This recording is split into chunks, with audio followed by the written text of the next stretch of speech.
300,000 personnel, 36,000 tanks and other vehicles, 1,000 aircraft, 80 ships and supply vessels. That's the size of Vostok 2018, according to Russia's defense ministry. Even if there might be some exaggeration there, these drills are still huge, the largest since 1981. Russia will hold its biggest war games since the Cold War.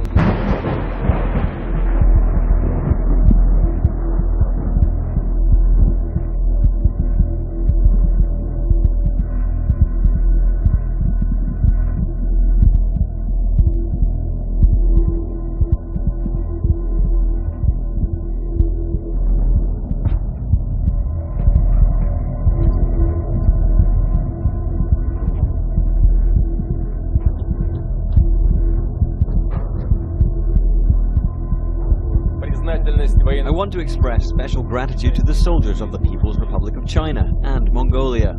Our duty to Russia, I'm referring now to Russian servicemen, our duty to the homeland is to be ready to defend the sovereignty, the security and the national interests of our country. It's a huge show of force from the modernized Russian military, boosted by increased funding and the crucial battle experience it's gained in Syria. The Chinese involvement in Russia's drills has raised particular concerns in the West. It's a sign the two Eurasian powers are overcoming historical animosities to forge a strengthening partnership. They want to show that if the United States asserts itself in the Korean Peninsula, if they move against Iran, that they're likely to come up against a unified front between Beijing and Russia.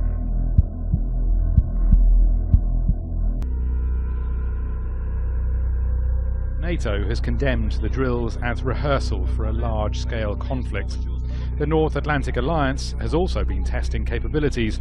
British, French and German jets simulated flight interceptions over Western Europe on Wednesday to deter Russian planes from entering NATO airspace. Russia and the West haven't seemed quite so hostile since the Cold War. This is a Fox News alert just in now. Pentagon officials say U.S. warplanes intercepted a pair of nuclear-capable Russian bombers. It's the second time this month a pair of Russian bombers has flown near Alaska. This government has maintained the closest surveillance of the Soviet military buildup on the island of Cuba. Within the past week, unmistakable evidence has established the fact that a series of offensive missile sites is now in preparation on that imprisoned island. The purpose of these bases can be none other than to provide a nuclear strike capability against the Western Hemisphere. Only last Thursday, as evidence of this rapid offensive buildup was already in my hand, Soviet Foreign Minister Gromyko told me in my office that he was instructed to make it clear once again, as he said his government had already done, that Soviet assistance to Cuba, and I quote, pursued solely the purpose of contributing to the defense capabilities of Cuba, unquote.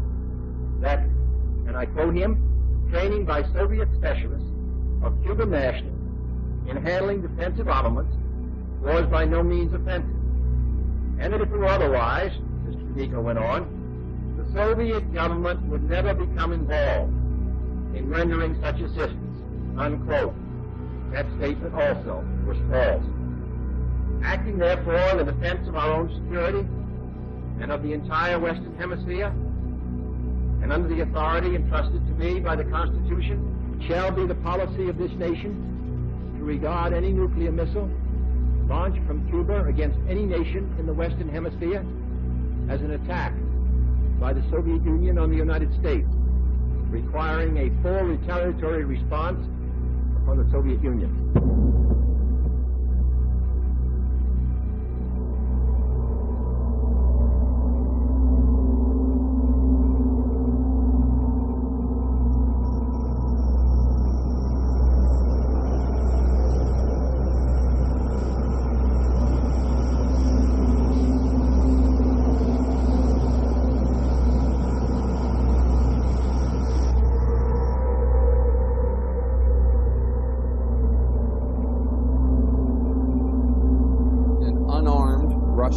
Force jet flew over several key landmarks here in the Washington area at low altitude, including the Capitol, the Pentagon, CIA headquarters in Langley, Virginia, and Joint Base Andrews, home of Air Force One, of course. The flight was part of a long-standing treaty that allows militaries of the U.S. and Russia to observe the other from the air.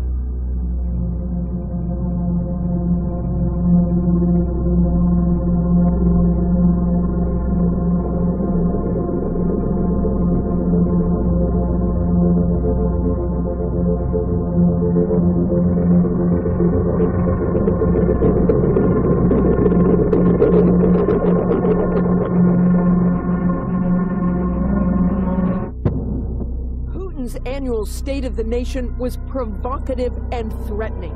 Giant screens showing missiles raining down on Florida and what was billed as an invincible intercontinental cruise missile. A nuclear-powered cruise missile, which Putin claimed could travel around any obstacle. And for anti-ballistic missile systems, he claimed unstoppable.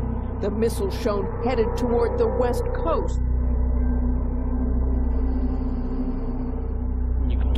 No one has listened to us, Putin said. You'll listen to us now. I want this, our nuclear arsenal, to be the biggest and the finest in the world.